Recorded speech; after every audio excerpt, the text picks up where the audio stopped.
liderança nesse enfrentamento que é tão importante e diário, mas que a gente ressalta agora nesse mês de setembro, né, no Setembro Amarelo, nessa nossa luta. É um prazer também compartilhar a fala com as duas colegas, né, a Ellen e a Ariane, né, que vão trazer para a gente, para além dessa teoria, dessa reflexão, possibilidades mesmo práticas, possibilidades de enfrentamento para ajudar a inspirar, né, todos nós a construir práticas semelhantes, inspiradas aí nessa luta nossa que é cotidiana, né, é diária, tá bom? Então, prazer estar aqui com vocês hoje. André, eu posso fazer já o teste da apresentação? E aí você já vai abrir o encontro? Por favor, pode fazer o teste, fica à vontade. Tá bem. Só lembrar os participantes que eu já iniciei a gravação, tá? Bom dia para vocês.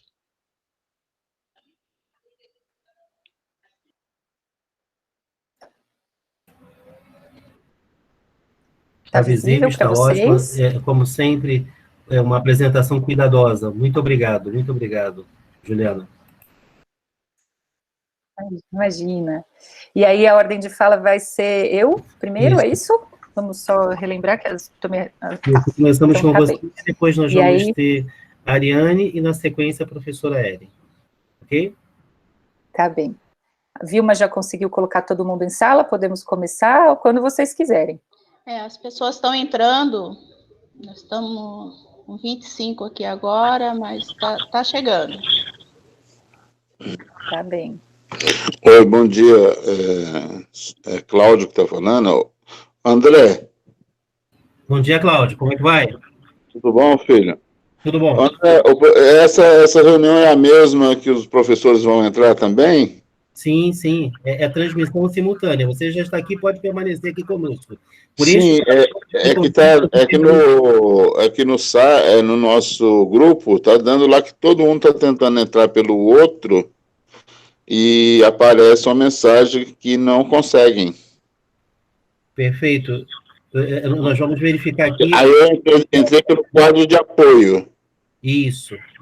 Tá todo mundo lá, assim, só aparece uma mensagem no Meet. Aguarde, iniciará daqui a pouco. Falando sozinha. Oi, Cláudio. Oi, Vilma. É porque realmente a gente estava... Eu estava aqui com problema na internet, né? Só porque eu falei que ela não ia dar problema, não deu mais, ela resolveu dar hoje, né? Então, eu só consegui o acesso um pouquinho mais das 10, tá? Umas 10h07 por aí. Talvez seja aí. Não, agora há pouco eu entrei, agora tá dando a mesma mensagem. Não sei.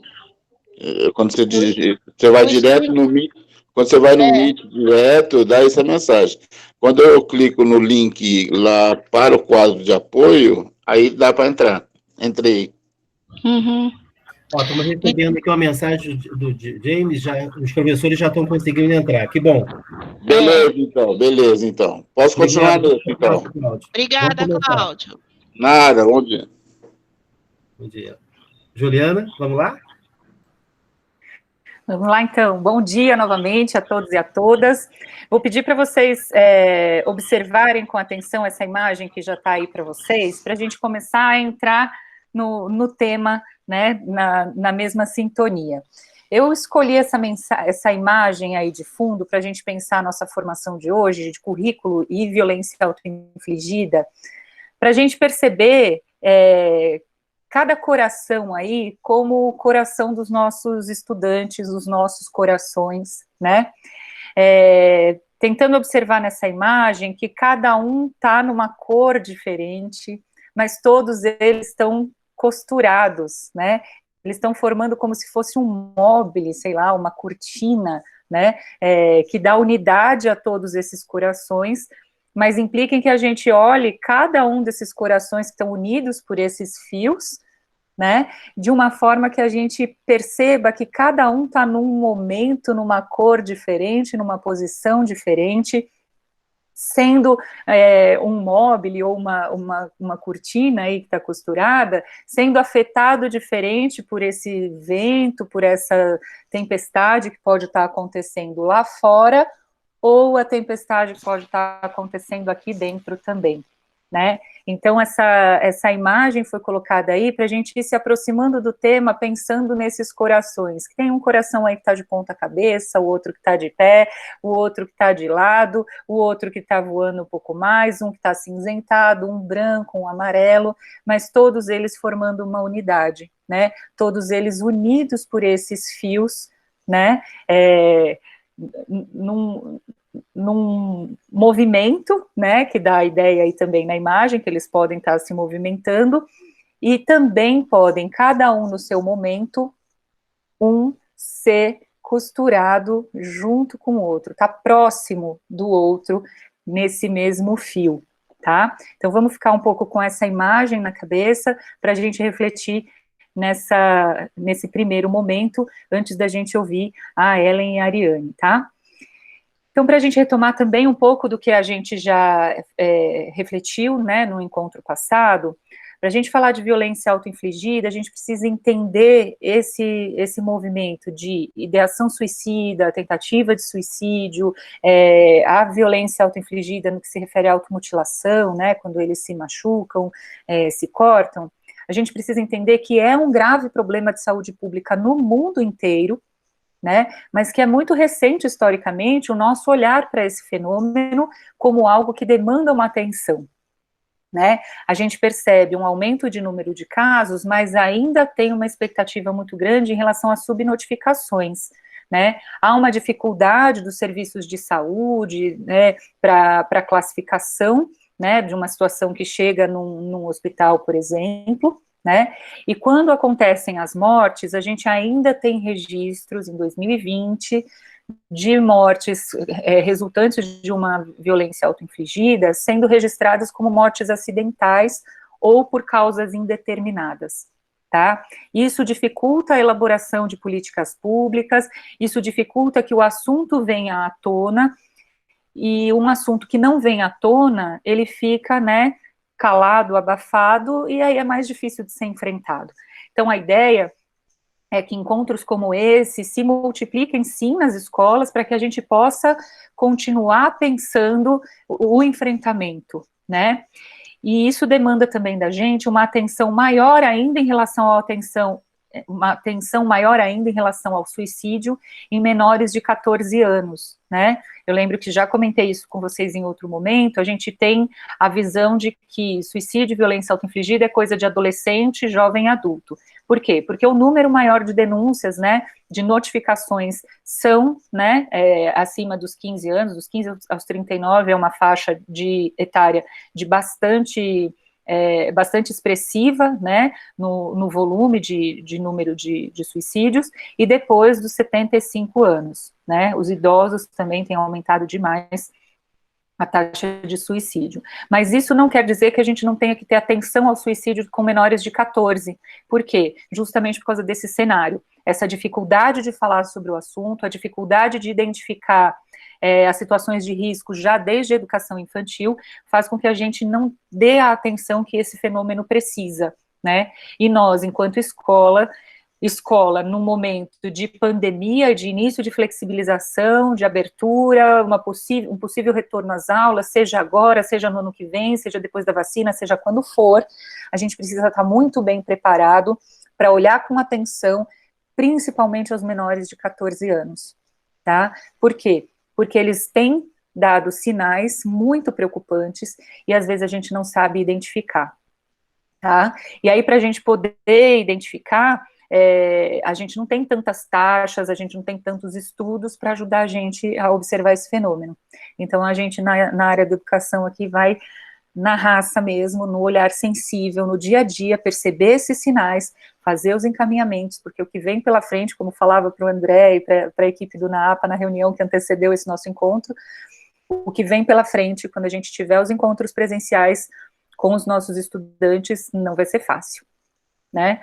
Há uma expectativa de uma demanda reprimida aí, de denúncias a serem denunciadas, a serem reveladas, porque o que os nossos estudantes viveram de tensão nesse momento de isolamento social é bastante preocupante, tá? Eles podem ter sido vítimas de violência psicológica, todo tipo de violência social, né, tanto por causa do contexto econômico, o contexto de luto coletivo, além dos outros fatores que já estão associados à violência autoinfligida, né, questões biológicas, né, químicas do nosso corpo, que levam ao estado, por exemplo, da doença da depressão, a questões existenciais de um estudante, de um sujeito, né, uma criança, um adolescente que está, entre aspas, desajustado, não se encontrando muito bem nesse padrão cultural do que é ser legal, do que é ser bonito, do que é ser aceito pelo grupo, né? Então, tem muitos fatores envolvidos no fenômeno que vão demandar da gente um olhar muito atento para identificar nesses corações aí como é que está o coração de cada um dos nossos estudantes, tá? Primeiro, eu acho que a gente precisa destacar, e aí eu pego um material de campanha mesmo do Setembro Amarelo, não foi elaborado por mim, para a gente entender que essas frases do senso comum precisam ser banidas da nossa escola e banidas do nosso território lá onde está a nossa escola, tá? Violência autoinfligida, ideação suicida não é drama, não é para chamar atenção e muito menos frescura, né? Então, a gente conseguindo limpar esse preconceito no nosso território, na nossa escola, a gente já tem um avanço importante aí. Tá? Então, isso vai demandar da gente um olhar para essa imagem que eu coloquei aí de novo. Como é que estão os corações? Cada coração está num momento, mas todos nós estamos ligados nesse fio. A gente está junto nesse enfrentamento. E a gente não vai deixar esses corações irem se mantendo nesse processo de morrência do sujeito, como diz a Karina Fukumitsu, né? Se a gente está percebendo um intenso sofrimento do nosso estudante, se a gente está achando em algum momento, ele está fazendo isso para chamar atenção, a gente vai dar a atenção que ele precisa. E a gente vai ajudar a sensibilizar a nossa comunidade escolar, as famílias, para darem a atenção que eles precisam, tá? Porque não é frescura. Né? O que a gente percebe, aí também mais material de campanha de Setembro Amarelo, é que a pessoa que está no intenso sofrimento, ela muitas vezes não quer atentar contra a própria vida, ela está querendo matar a dor, ela está querendo se livrar daquela dor intensa, né? Então, a gente precisa ficar bem atento e agir muito na acolhida aos nossos estudantes, quando eles começam a demonstrar sinais para a gente de que eles podem estar sendo vítimas de violência autoinfligida. E aí, para retomar um pouquinho a conversa que a gente teve no encontro anterior, né, em geral, a gente tem fronteiras bem tênues, né, que a gente às vezes nem sabe classificar, e na escola a gente não precisa saber classificar, o que a gente precisa é saber identificar os sinais, né, ficar muito atento aos sinais da violência autoinfligida, para a gente poder agir antes, né, poder agir para quebrar o ciclo de violência, né.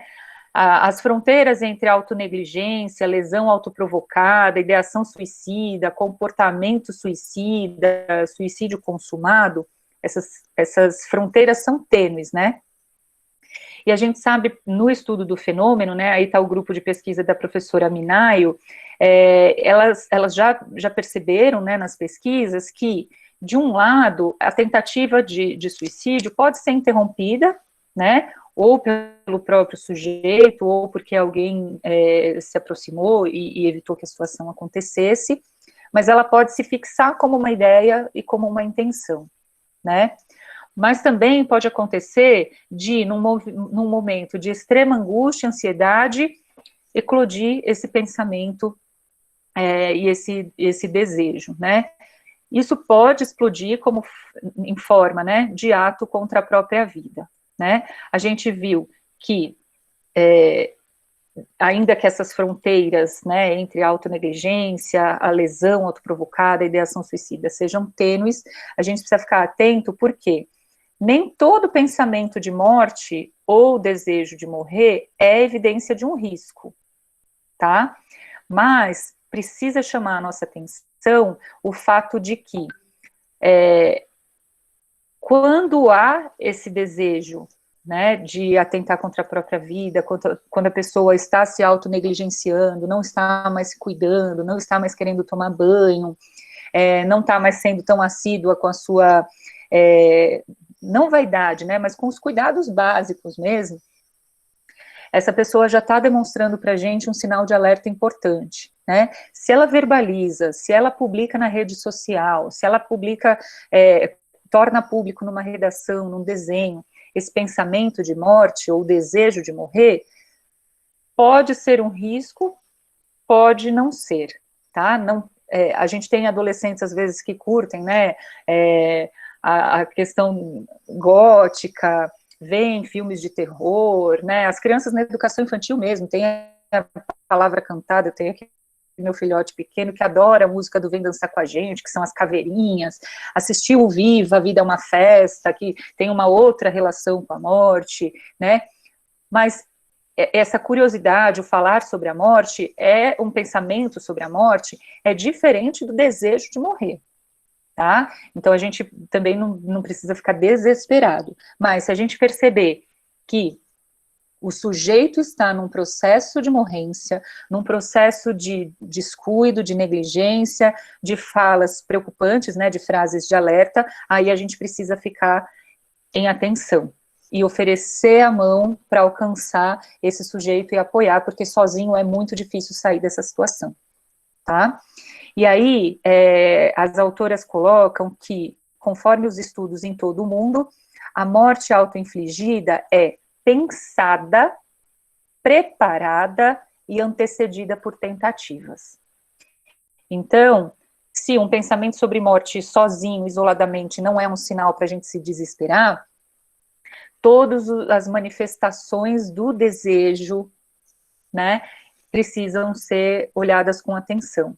Por quê? Porque o sujeito, o nosso estudante, pode estar num processo de pensamento, de preparação para anteceder uma tentativa de suicídio, tá? Então, a nossa atenção total aos sinais que os nossos estudantes demonstram para a gente no dia a dia, seja na redação, seja na rede social, um amigo viu uma postagem estranha e veio mostrar para a gente, ele está precisando de ajuda, e a gente vai ser essa mão que apoia, tá? E aí, gente, vem um soco no nosso estômago quando a gente tem acesso a informações como essa, né? Olha a relação aí entre a ideação, a tentativa e o suicídio. As crianças pequenas, elas verbalizam menos o desejo de morrer quando comparadas aos adolescentes. Os adolescentes verbalizam mais, né? Um estudo sobre os bilhetes suicidas deixados por menores de 14 anos reportou que 61% dos bilhetes foram escritos nos dias ou meses que antecederam o suicídio. Agora, olha o alerta. Olha o que a gente, escola, está fazendo com essas informações quando a gente não tem um olhar sensível e quando a gente não conhece o fenômeno. Eu não estou julgando os professores que fizeram a correção gramatical e da estrutura de texto desses bilhetes, tá? Mas olha o que o desconhecimento do fenômeno faz. A gente olha para um bilhete desse, faz a correção gramatical, estrutural do texto e não faz nada. Que currículo é esse? Que escola é essa? Que vivências, que experiências são essas que a escola está proporcionando para a formação dos sujeitos? Olha esse alerta que está aí nesse trecho que as autoras apresentaram no seminário de pediatria social. Os bilhetes suicidas evidenciaram a ambivalência entre a busca de forças para continuar vivendo e a decisão de dar um fim à sua vida. Destaca-se que 3 bilhetes foram escritos no ambiente escolar, como atividade de disciplina, e destes, 2 foram corrigidos pelos professores quanto à gramática e estrutura do texto. Apesar da existência desses bilhetes manifestando explicitamente o desejo de morrer, a escola não tomou nenhuma providência quanto a entrar em contato com os pais ou encaminhar as crianças para avaliação psicológica.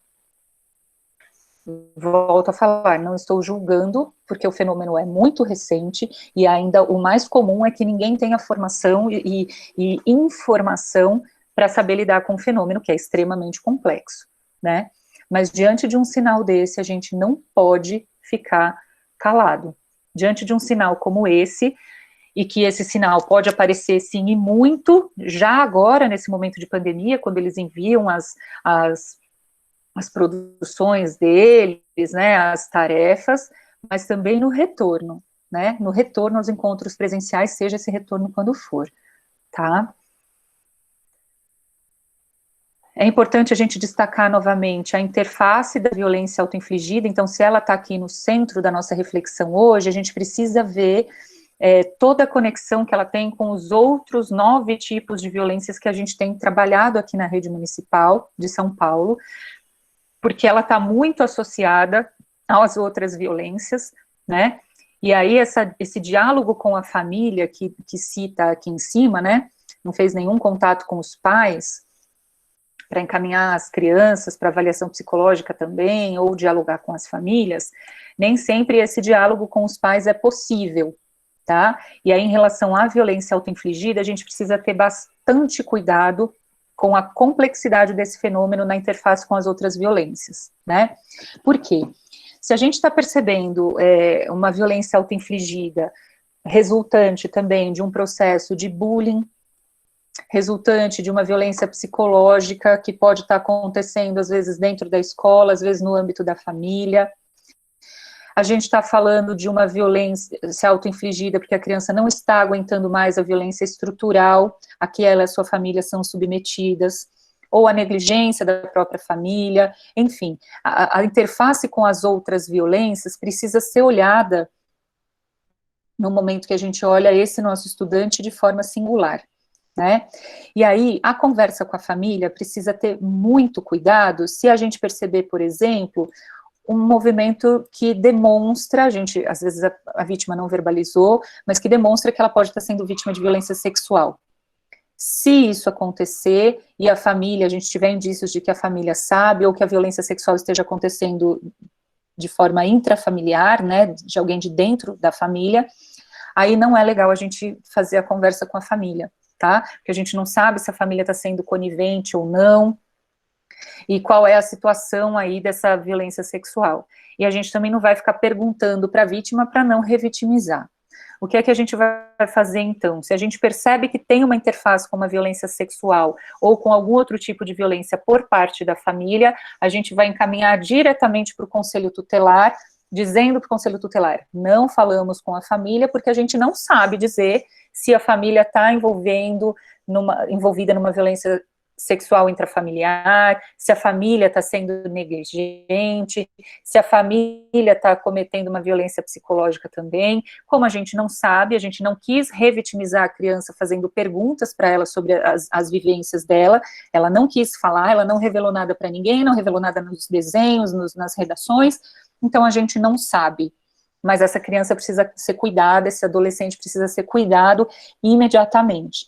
Aí o conselho tutelar vai articular os diálogos, a visita, os procedimentos com a família para fazer a orientação, fazer a entrevista, aí é o conselho tutelar agindo, porque aí eles têm elementos para isso. Nós vamos encaminhar a partir dos sinais de que alguma coisa está prejudicando o desenvolvimento do nosso estudante, ou demonstrando que ela está em intenso sofrimento, tá? Se o oposto acontecer, a gente perceber que a família, na verdade, não está percebendo muito a situação, ou está nessa visão do senso comum, né, de que é falta de Deus no coração, de que é falta de ter sido corrigida, que está querendo chamar atenção, se a gente perceber que a família está só nessa visão do senso comum, e que não há uma outra violência aí, para além dessa que já é algo bastante perigoso, a gente pode chamar a família, sim, para fazer uma conversa no sentido de perguntar para a família como é que está em casa, né, a situação da criança, do adolescente, como é que ele está, se ele está demonstrando esses sinais de intenso sofrimento em casa, e aí ajudar a sensibilizar essa família, dizendo que isso pode se agravar, que pode ser fruto de uma doença, né, de uma depressão, que não é falta de Deus no coração, né, a gente pode ajudar a sensibilizar essa família e demonstrar a urgência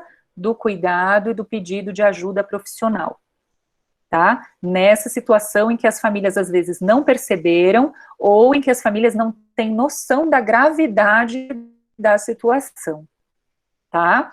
Nesse aspecto, é importante a gente fazer o diálogo com a família, para aí sim a gente agir juntos, né? Escola e família, para ajudar a cuidar do nosso estudante, tá? Agora, se a gente perceber que a família está piorando também a situação da criança e do adolescente com outras violências, aí é o conselho tutelar diretamente quem precisa agir, tá? E aí, retomo, né, com a Karina Fukumitsu, a questão dos sinais que vão sendo muito silenciosos, né, e vão se expressando de forma gradual e muitas vezes silencioso, né?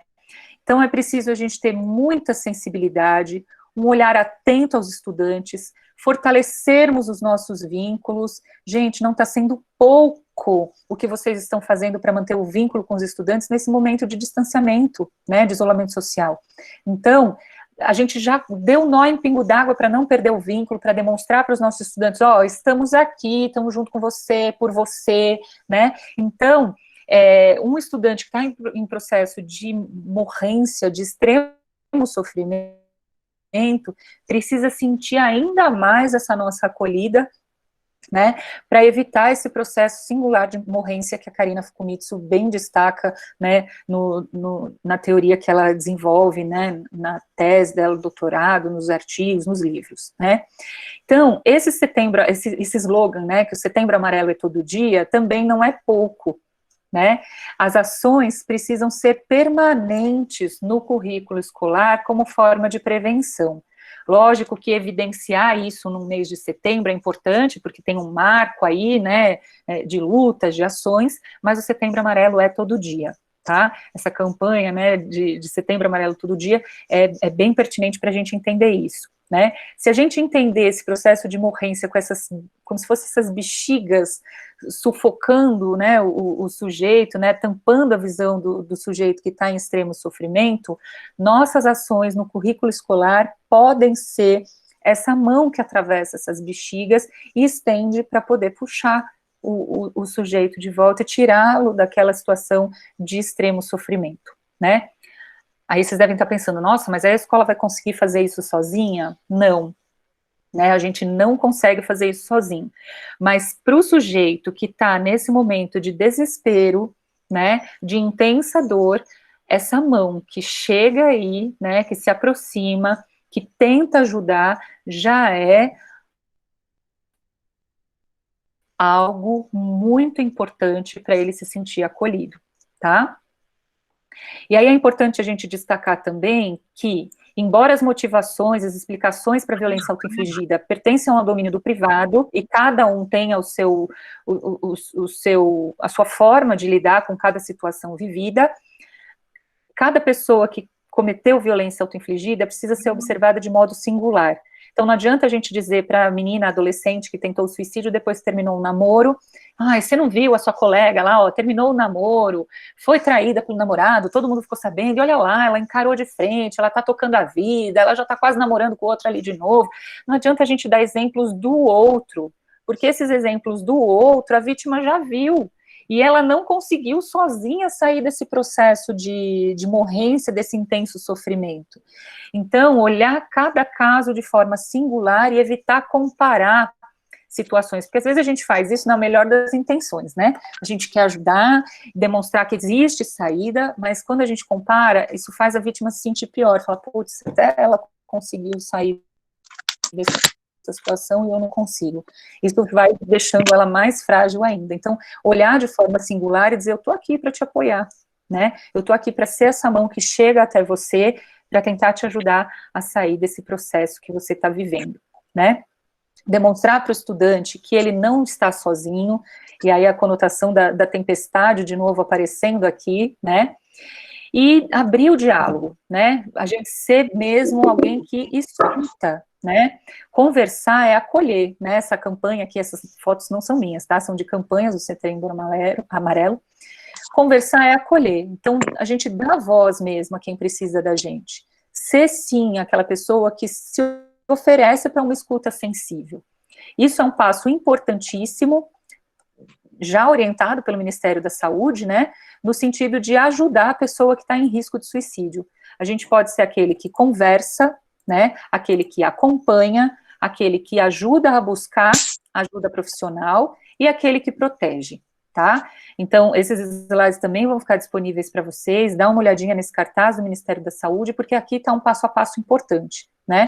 Ser alguém que escuta, acompanhar, porque permanentemente ela pode estar em sofrimento, às vezes eles demonstram uma certa calmaria, e isso também é um sinal importante e preocupante, né, para a gente ficar em alerta, porque a gente nunca vai saber se aquele sinal é uma calmaria, porque a pessoa já está melhorando, né, no seu processo, já está conseguindo lidar com aquela dor, já está conseguindo elaborar, já está sendo cuidada, ou se é um sinal dentro dos sinais de que ela pode estar nessa calmaria que geralmente antecede a tentativa de suicídio. Então, a gente precisa de acompanhamento permanente, tá?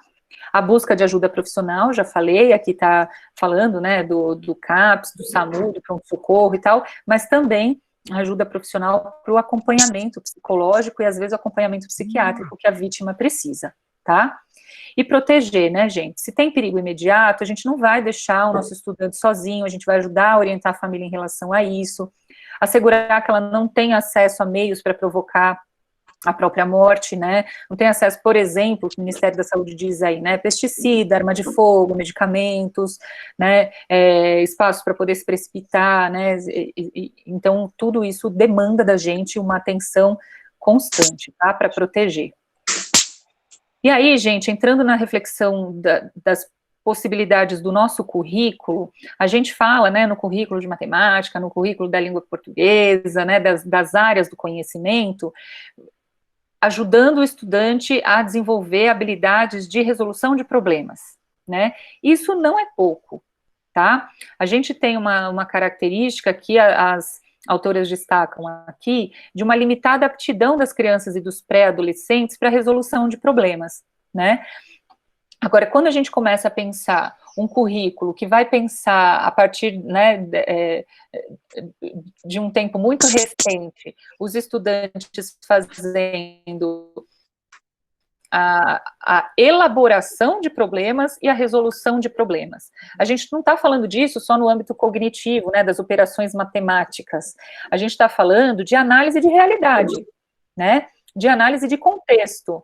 Olha para o contexto, né? Isso é muito freiriano, né? Parece que a gente está tirando os temas geradores ali dos nossos estudantes. O que está veemente ali naquele território, naquela nossa turma, enquanto problemas. Eles ajudarem a elaborar, eles serem provocados e ajudados para conseguirem elaborar problemas, formular problemas.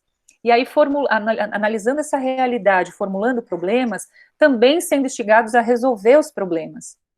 E aí eu estou falando de problemas do cotidiano, problemas da realidade social, problemas matemáticos, sim, por que não? Como não, né? Se a matemática também vai abordar isso. Por quê? Porque quando a gente faz esse movimento de análise da realidade, a gente também tem um movimento de análise de si, né? Olha para si, né? O que está pegando aí como problema? Conseguir reconhecer as emoções, os seus próprios problemas, é dificílimo quando a pessoa está numa situação dessa, né? Mas se ela já tiver o hábito de analisar o contexto, ela também pode fazer essa transposição e conseguir ter um pouco menos de dificuldade para analisar as suas emoções, né? A sua própria situação, né? Então, essa limitada aptidão das crianças e dos pré-adolescentes para resolver os problemas, o currículo também tem uma função importante aí, né? Essa limitada aptidão é apresentada pelas autoras aí como um aumento do risco de suicídio, porque eles não sabem como resolver problemas, então tudo fica sem solução, né? E aí isso aumenta o desespero. E aí eles também têm falta de estratégias adaptativas a situações de estresse. E, gente, o que é que a gente está vivendo nesse momento de pandemia, de isolamento social, com o noticiário falando de mais de 140 mil mortes, de uma doença que agora está diminuindo, mas aí um feriado que vai toda a galera para a praia, o número de casos aumenta, e a vacina que não chega, e as aulas... Gente, isso é muito estresse, né? A gente está num estado de alerta que é preocupante em relação à violência autoinfligida, né? E uma situação que o mundo inteiro não viveu ainda. Como é que a gente vai se adaptar a essas situações de estresse, né? Então, se a gente já tinha características de uma geração, né, que vinha vindo cada vez apresentando mais dificuldades, né, falta de estratégias adaptativas à situação de estresse, imagina isso elevado ao quadrado agora nesse momento de pandemia, né?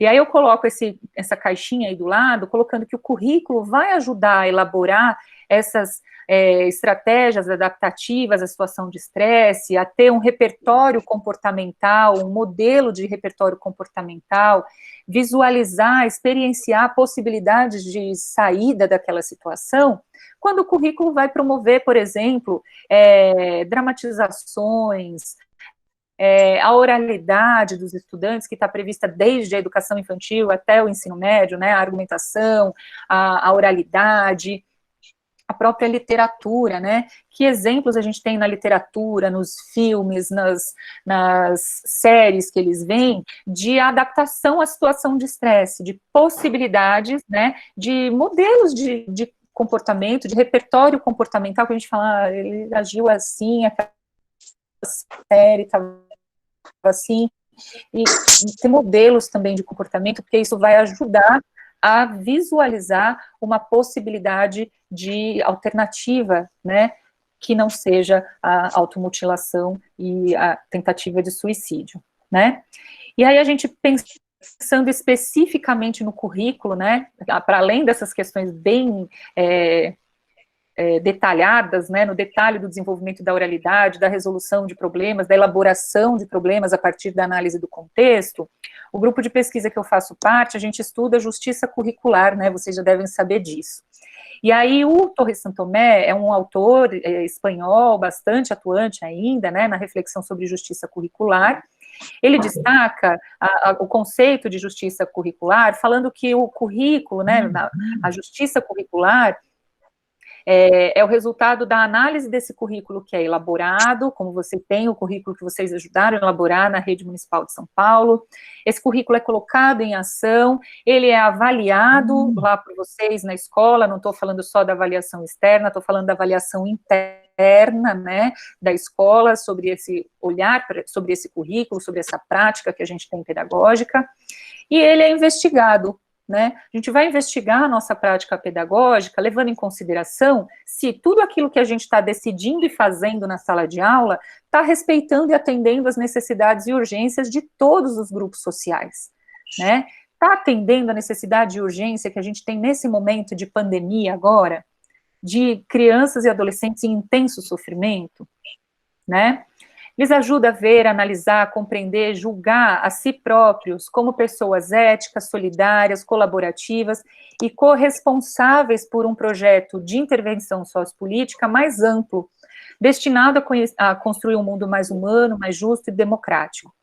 Quando Torres Santomé coloca isso nos provoca a refletir sobre essa situação. A gente está colocando os nossos estudantes para serem corresponsáveis de um projeto de intervenção sociopolítica mais amplo, que coloque a dignidade humana, a sensibilidade, o olhar a necessidade do outro na frente de toda e qualquer coisa, em todo e qualquer conteúdo. A gente está colocando a dignidade humana como princípio no nosso currículo, né? A gente está colocando os nossos estudantes como corresponsáveis na construção dessa dignidade humana, tá? Eu acho que são questões importantes e pertinentes para a gente pensar, né? Agora, quando a gente está nesse processo, né, essa fitinha do Setembro Amarelo vindo aí, né, meio solta, dando voltas, acho que tem alguém com o microfone aberto, eu vou pedir para fechar, que eu não sei se alguém querendo me fazer alguma pergunta. Pessoal, dá uma olhadinha aí no microfone, por favor. Não, aquecedor hoje não dá para comprar. Olhem o microfone aí, por favor. E aí vou continuando aqui, enquanto o pessoal olha o próprio microfone, tá bom?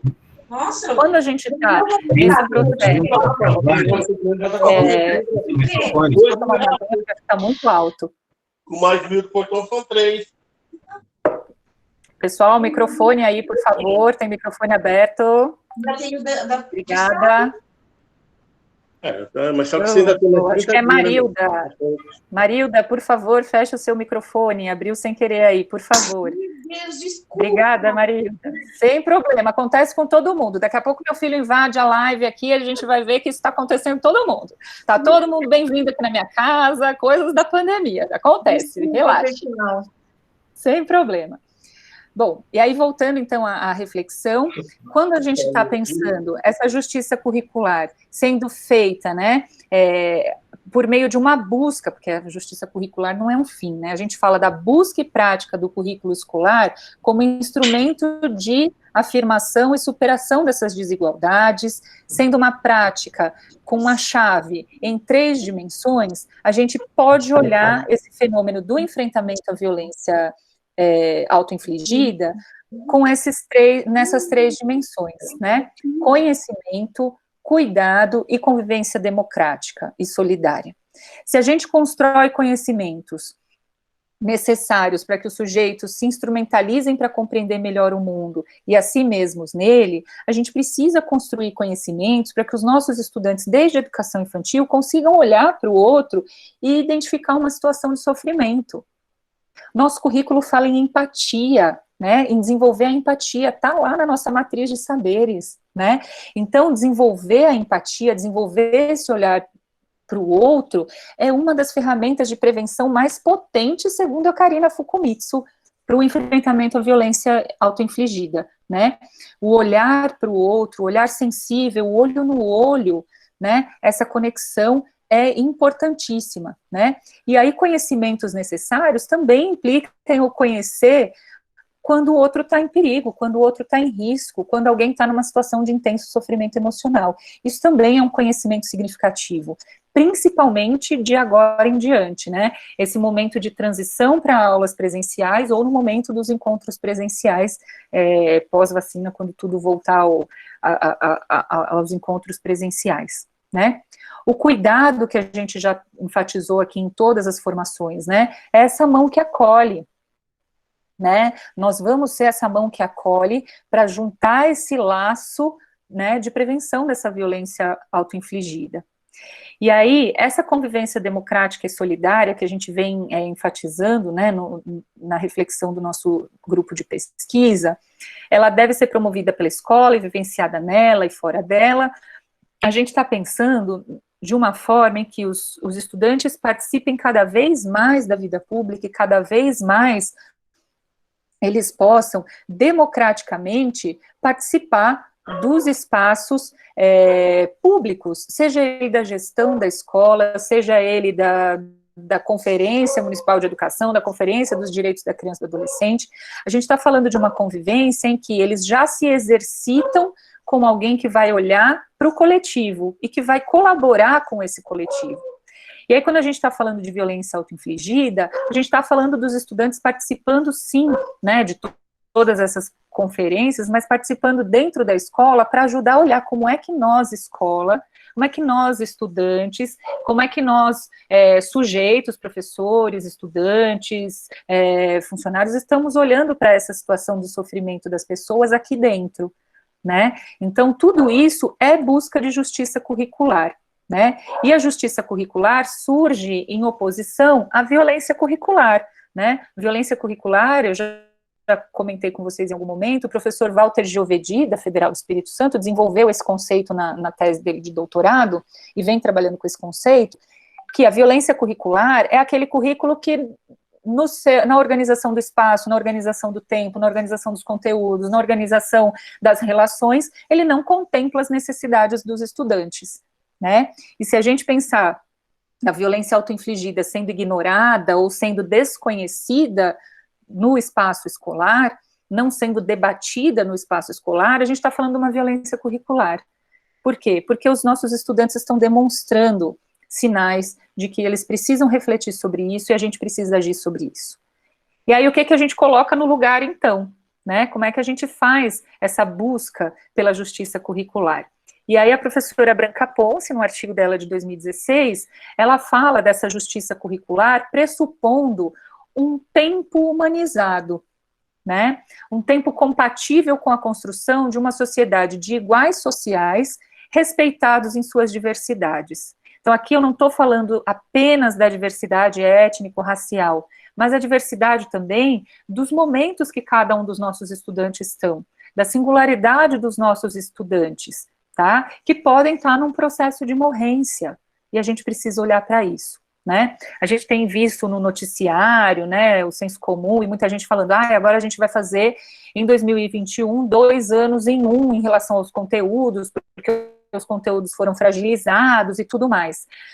Não sabemos como vai ser isso ainda, né, não temos ainda como prever esse futuro nesse momento, né, mas fazendo 2, 3 anos em um não importa, o que vai importar é a gente colocar esse ser humano no centro, isso é mais urgente do que qualquer outro conteúdo, né, como dizem por aí, o conteúdo recupera, as vidas não, né, então vamos olhar para essa vida que chega de volta para a gente na escola, para esse estudante, né, vamos estender a mão e dizer, tô aqui, como é que foi esse período para você? Né, está em sofrimento, vamos humanizar esse tempo para essa pessoa poder se expressar, se colocar, né, então isso também é busca de justiça curricular.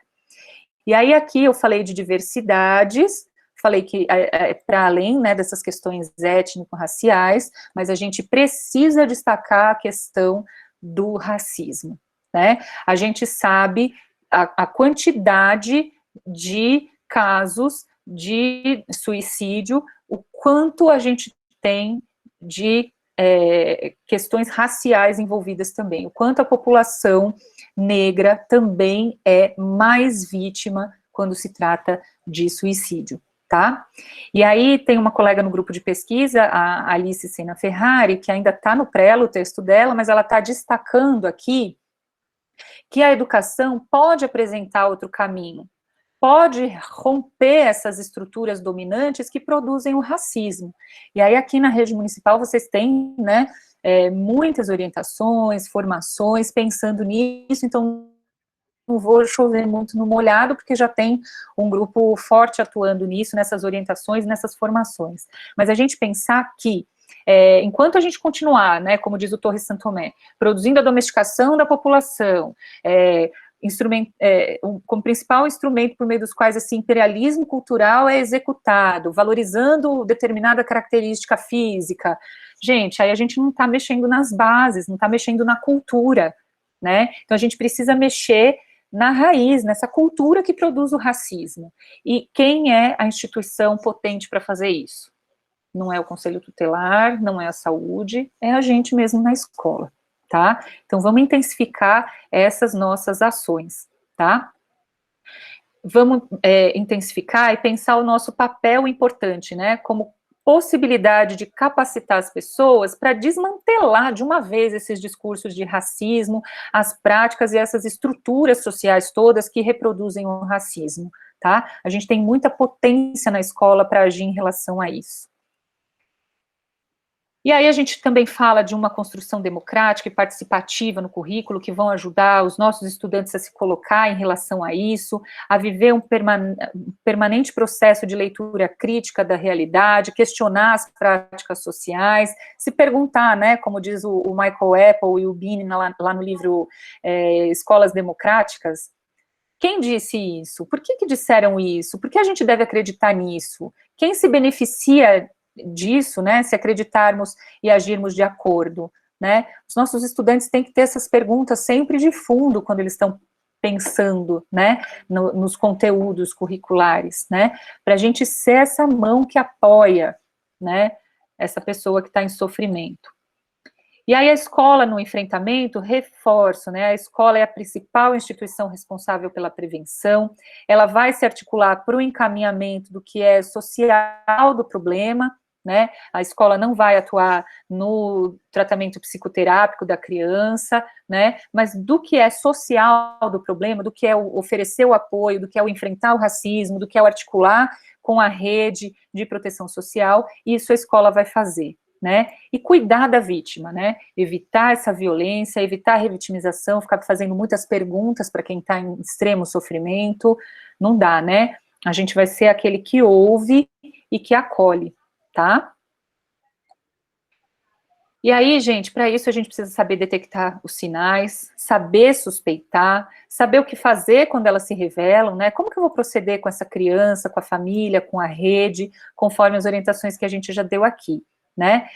Acompanhar os casos de violência autoinfligida junto com a rede de proteção. Por quê? Porque é nossa função zelar pelo pleno desenvolvimento da criança e do adolescente. E aí, nesse sentido, a gente precisa fornecer informações para a rede, para o conselho tutelar, para a UBS, enfim, que está ajudando a cuidar da criança, e também receber informações da rede. Receber informações que a rede possa nos dar, né? Tem situações em que o conselho tutelar, às vezes, não pode dar informação para a gente. Tudo isso para a gente exercer a empatia e ser essa mão que apoia e que acolhe os nossos estudantes. Fica aí, mais uma vez, o meu contato, para a gente continuar essa conversa, se quiserem escrever, enfim, a gente continuar conversando, e agora, muito instigados, né, depois dessa reflexão, para ouvirmos, né, a Ellen e a Ariane, diante de tudo que elas têm para compartilhar com a gente também, como práticas inspiradoras, né, como convite para a nossa ação também, quanto educadores, gestores que estão aqui presentes, tá bom? Obrigada, gente. Obrigado a você, Juliana, mais uma vez, pela apresentação cuidadosa, delicada, que você sempre nos traz aqui para o Butantan. Queria convidar a Ariane para falar um pouco desse percurso, desse trabalho realizado na MF Maria Antonieta Dalkman, e na sequência a Ellen. Muito obrigado mais uma vez pela presença de vocês. A gente as convida principalmente a partir de uma reunião que nós participamos da Rede Pinheiros, e vocês falaram um pouco do trabalho lá, entendendo que a gente está construindo um percurso de trabalho com todos os profissionais da unidade escolar, é fundamental que vocês tragam as reflexões, né? Mais uma vez eu digo que não são receitas, mas são formas de ser e agir dentro do espaço escolar. Então é primorosa a participação de vocês na manhã de hoje. Muito obrigado, Ariane, fique à vontade. Obrigada, bom dia a todos. Espero que todo mundo esteja bem, à medida do possível. Eu fiz uma apresentaçãozinha bem simplesinha, vou tentar colocar agora, porque tecnologia, a gente ainda está se acostumando, né? Vamos ver se dá certo aqui.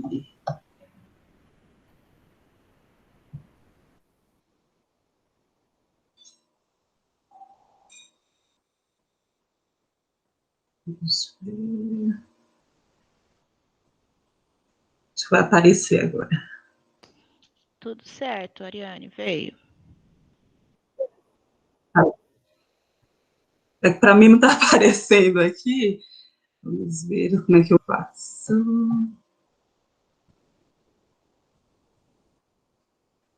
Bom, então vou pegar uma colinha aqui, porque para mim não está aparecendo. Está aparecendo que eu estou apresentando. Né? A nossa escola, ela era DRE do Butantan, mas o nosso território é Pinheiros, então a gente está um pouquinho distante fisicamente da DRE. Os nossos suportes também são todos de Pinheiros, né? Então é uma escola que tem um perfil um pouquinho diferente.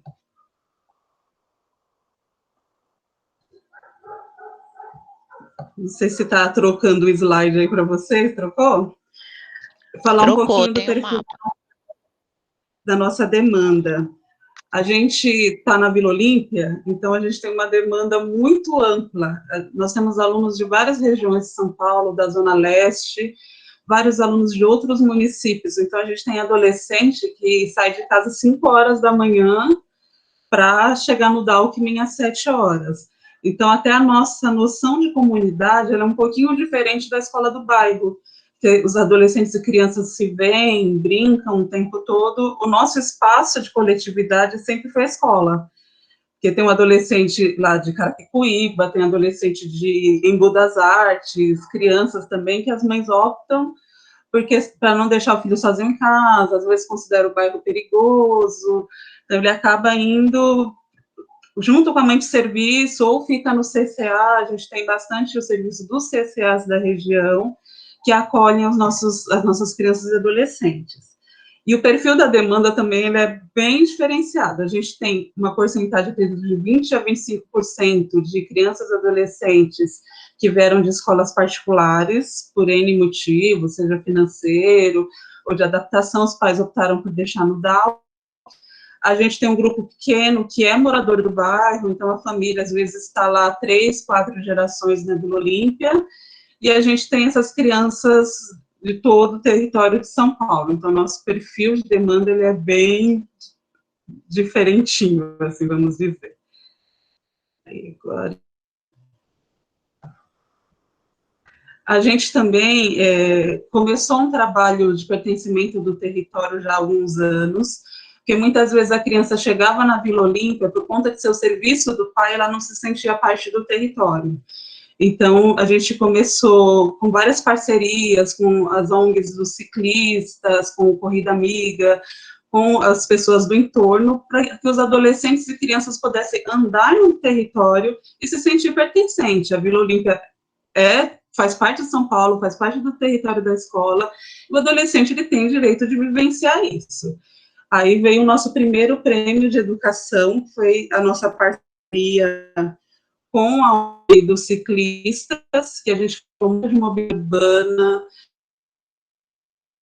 ciclista na sociedade. Aí, na época, o Grêmio amou o assunto, fez um projetinho, eles andaram de bike na região, a gente teve passeio a pé para Ibirapuera, que são 2 quilômetros de distância, mas foi muito rico. Aí a gente teve o primeiro prêmio de educação e direitos humanos, que foi 15. Aí, em 2017, um outro assunto forte, que era o bullying, nosso banheiro, coisas horrorosas nas portas e nas paredes. Quando a gente conhece um coletivo de grafite, a gente fez várias oficinas de grafite dentro da escola, mostrando o papel social do grafite. As crianças amaram, até porque eles puderam experimentar stencil, fizeram stencil na parede. E aí um dos grafiteiros, que é o Caleb, ele entra com a proposta: por que a gente não faz o banheiro uma galeria de arte?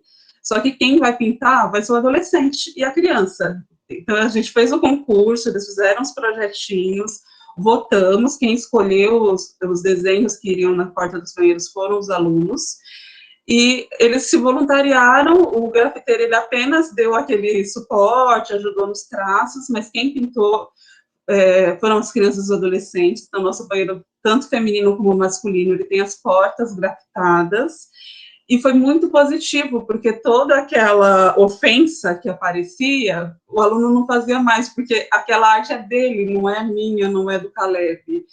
E esse projeto foi muito rico. Além de ganhar o 2º lugar no prêmio de educação, a coordenadora da época e a gente conseguiu apresentar no Congresso Paulo Freire, lá em Porto.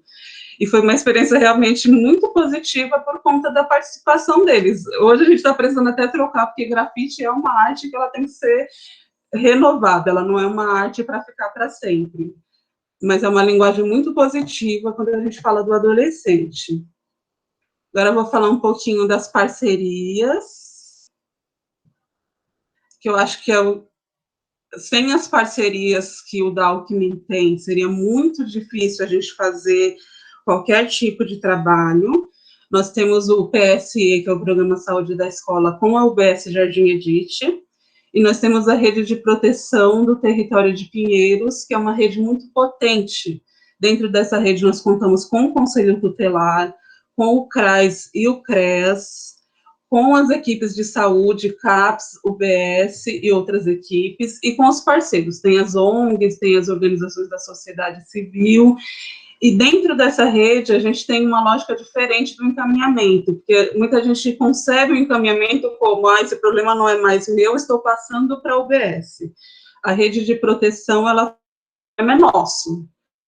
O tempo todo a gente está se comunicando. É claro que é sigiloso, as equipes vão guardar sigilo, mas em outros momentos a gente se reúne, a gente sabe exatamente o que está acontecendo na UBS, a gente sabe exatamente o que o conselho está fazendo para que não haja comunicações diferentes. A escola tem uma postura, o SUS tem outro, o conselho tem outro, a gente evita justamente esse tipo de comunicação. Então, todos nós, a gente se fala por WhatsApp, faz reunião presencial. Se o caso for muito grave, como já aconteceu, a gente marca uma exclusiva para debater esse caso, para traçar a estratégia e para que a família veja, essa equipe está integrada.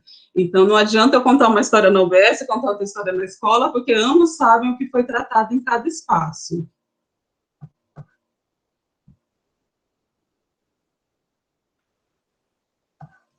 Aí nós também temos muito a prática dos eventos, com a participação dos adolescentes, que já é uma coisa que para eles virou rotina. Aí eu vou passar só, eu comecei em 2018, que é a atual gestão que a gente tem na escola, e que acabou tendo uma continuidade bacana dos projetos. Em 2018, a gente teve o Dia da Família na escola, que foi bem legal, porque tem alunos que passaram pelo DALCME, a gente ainda tem um vínculo, hoje eles estão formados na faculdade, e eles voltam para dar palestra.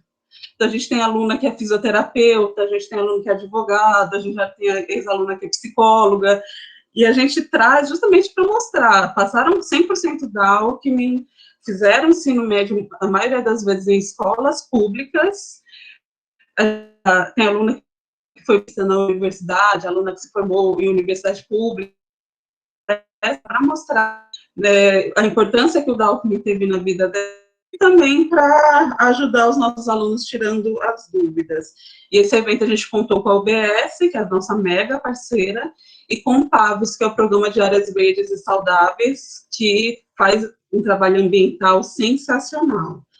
Nesse mesmo ano, a gente teve a palestra com o doutor Ajax, que ele é o psiquiatra do CAPS adulto, mas ele topou esse desafio de fazer o evento dos adolescentes, e foi realmente extraordinário, porque a gente estava bem preocupada com o evento com duração de mais de 1 hora, e mesmo após o término do evento, foi tão impactante que os adolescentes não levantavam, eles ficaram sentados no pátio, pensando em tudo que o doutor Ajax trouxe, falando sobre felicidade, sobre a gente não ser feliz o tempo todo, isso não ser um problema, a gente não é a carinha do Facebook, que está sempre rica, na praia, feliz, né?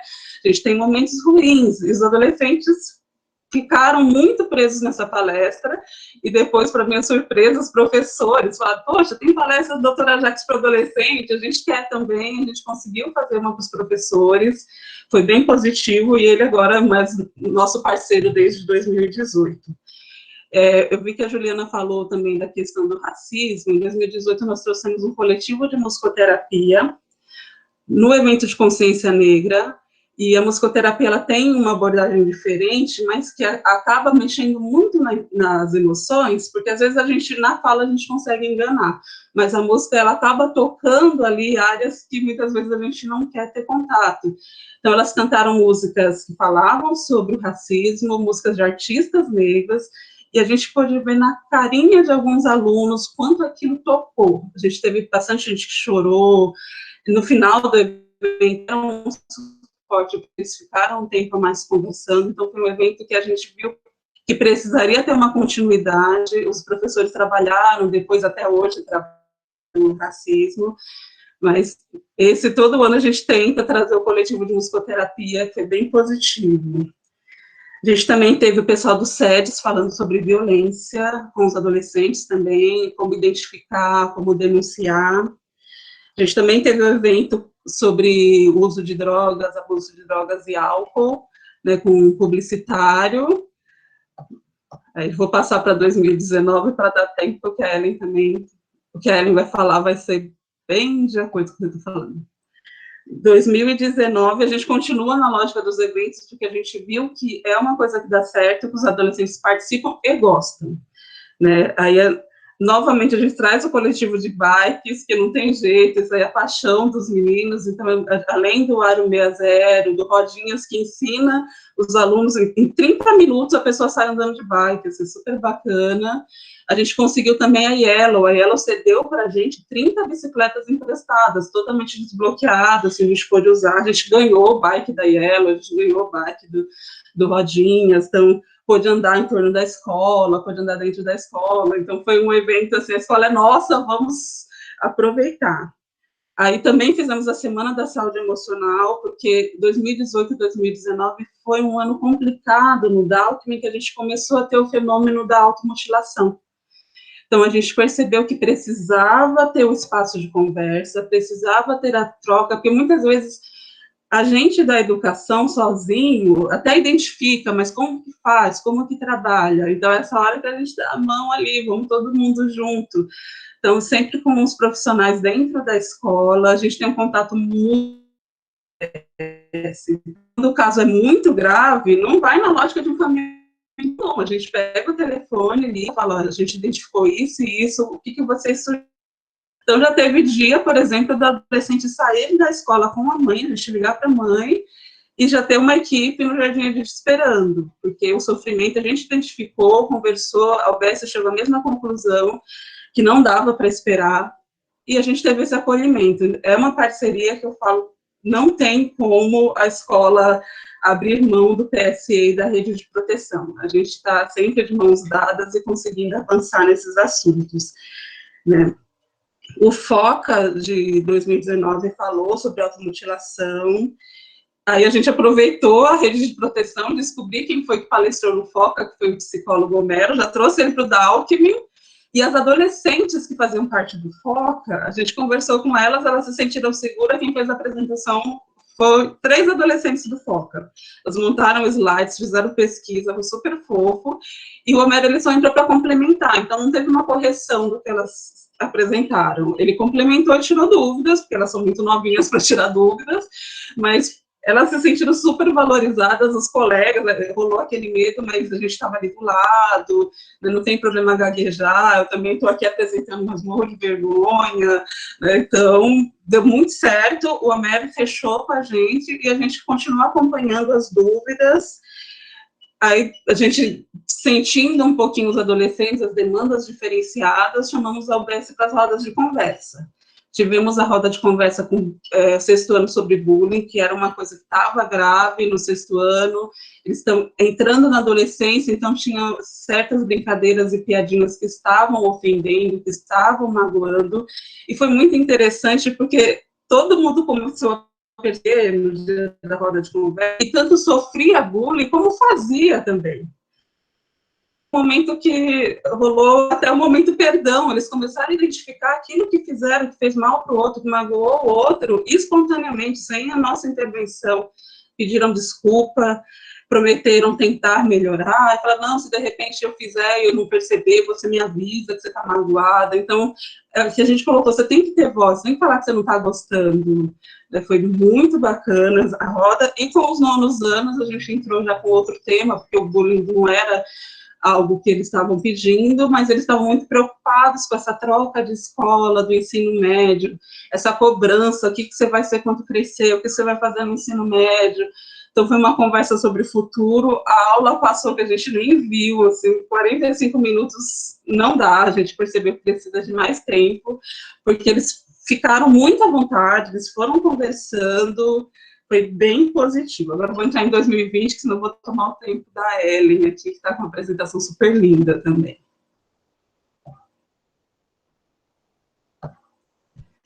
Aí, por fim, em 2020, que a gente havia feito um planejamento lindo, maravilhoso, e obviamente não foi possível, né?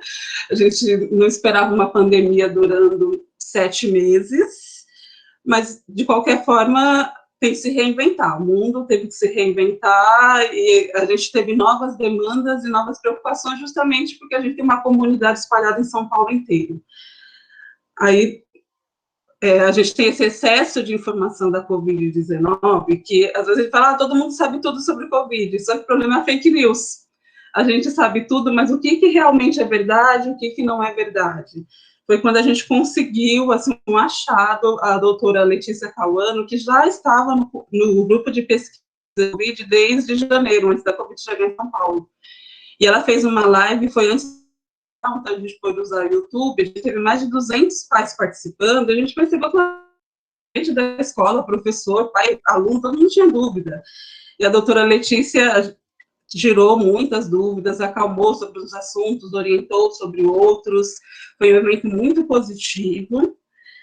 Depois, a nossa professora Ana Paula, foi uma professora que tem uma pegada bem de saúde, ela gosta muito desses projetos, ela conseguiu mais 2 profissionais, que era para falar exclusivamente com os adolescentes, que às vezes estavam na live, não tinha muita coragem de se colocar no YouTube, então ia ter o cantinho deles. A gente conseguiu a doutora Carla, que é médica do SUS, médica da família, falou com os 6º e 7º anos, e a doutora Daniela, que é infectologista, tirou dúvida dos 8º e 9º, gerou umas dúvidas incríveis, as perguntas foram excelentes, e eles puderam ter essa atenção, tirar dúvidas sem julgamento nem nada, e a doutora explicando, dando algumas dicas de como proceder. Depois a gente tinha a bendita da minuta da prefeitura, que a gente precisava tratar, então fizemos outro evento lendo a minuta, os pais perguntando no chat. Eu acho que a minuta traz bastante dúvida também, mas é importante saber que a gente tem essa porta de diálogo aberta. A família pode perguntar, se a gente não souber responder, a gente vai pesquisar, vai falar que não sabe, e no outro momento a gente marca para responder. Aí a gente está nessa onda do Classroom, que a gente que é da rede pública sabe como isso é difícil, como isso a gente tem tantas crianças que não tem nem o que comer, que já tem um tablet, um computador e um celular. Então, a nossa diretora, ela conseguiu um celular e um chip, ela habilitou para a escola. A gente cadastrou todos os pais no WhatsApp da escola e fizemos uma busca dos alunos que não estavam acessando. Os professores passaram, quem não, e a gente começou a mandar mensagem, mas não para cobrar o acesso, mas para falar, olha, falta, então a gente quer saber, não está entrando porque está sem internet, está precisando de ajuda, se tivesse internet não tem problema, mas a gente está preocupado, a gente quer saber de vocês, e os pais receberam muito bem esse cuidado, porque realmente tá todo mundo muito isolado, sem ter contato com ninguém. Dá trabalho, obviamente dá, demorou acho que mais de uma semana para conseguir atingir todo mundo, mas vale muito a pena. A gente ficou sabendo quem precisa de ajuda, quem precisa de uma orientação, o que a escola não dá conta, a gente ligava para o CRAS dar uma ajuda na questão dos benefícios, que foi uma coisa super complicada, nas questões de saúde, muito relato de criança deprimida, de criança com questões alimentares, então mostrar, assim, tá na pandemia, mas tá todo mundo dando um jeitinho de ajudar, tá todo mundo trabalhando, né? Aí a gente fez outro evento, a gente adora os eventos, né? A gente fez outro evento de saúde emocional para os adolescentes, também no Google Meet, que aí eu vou falar um pouquinho, porque a Ellen vai contar mais. E nós fizemos um com os pais, que os pais estavam ligando muito na escola para falar, meu filho ele é ótimo aluno, mas ele não suporta o Classroom, ele fica muito bravo quando é para... Nós chamamos a equipe da UBS Jardim Edith, então a UBS falou com os adolescentes, tivemos a psicóloga e a fono, que já são as nossas referências do PSE, e tivemos com os pais também. A gente chamou, vamos falar de sofrimento da criança, e foi muito gostoso, porque ela falou de uma forma muito calma, gente, a gente não vai dar conta de tudo, de fazer o pãozinho da live, de pôr a criança no Classroom, de trabalhar, de manter a casa limpa, não vai, e não tem problema. Ninguém é super-homem, super-mulher. A gente vai fazer o melhor que a gente tem com a ferramenta que a gente tem. Então, é muito gostoso, porque as mães no começo estavam travadinhas, quietinhas, nunca tinham participado de reunião. Depois elas foram colocando, nossa, eu estava desesperada, porque meu filho não entra, não quer fazer lição, e eu tenho que dar conta, e a casa não está limpa, porque tem gente circulando o tempo inteiro. Então, foi uma conversa bem positiva, bem gostosa, a gente já está aí com algumas coisas na manga, né, até o final do ano, mas, né, vamos ver o que nos espera. Aí aqui está a página da nossa escola, quem puder, elas estão paradas por conta da lei eleitoral, mas em dezembro a gente vai retomar. Lá tem bastante foto, tem bastante relato, curtam, siga nosso YouTube aí. E obrigada pela atenção de todos. Agora eu vou dar um tempinho para a nossa querida Ellen poder falar. Obrigado, Ariane, muito obrigado pela sua fala. Muito nos ajuda a pensar no currículo, no cotidiano da escola, e neste momento de pandemia, possíveis ações com os adolescentes e com as famílias. Muito obrigado, viu? Professora Ellen, por favor.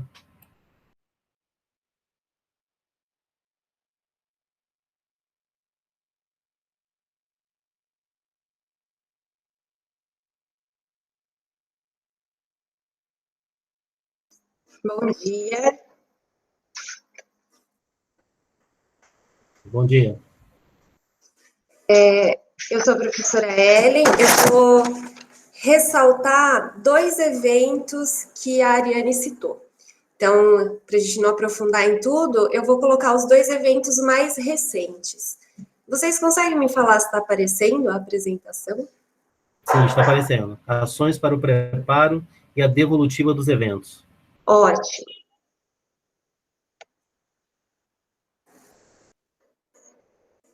O primeiro evento que eu vou comentar é o evento de saúde emocional, que a Ariane comentou. Então, foi um evento com as duas profissionais da UBS, a psicóloga e a fono, e foi sobre saúde emocional do adolescente nesse período que a gente está vivendo. Então, para a gente preparar esse evento, a gente começou com um formulário para levantar quais eram as angústias, as dúvidas dos alunos. Porque a gente imaginou, uma conversa sobre saúde emocional vai ser, com certeza, benéfica. Mas o que exatamente o nosso aluno está sentindo, né? Qual é essa demanda para passar para as próprias profissionais da saúde que iam atuar no dia do evento.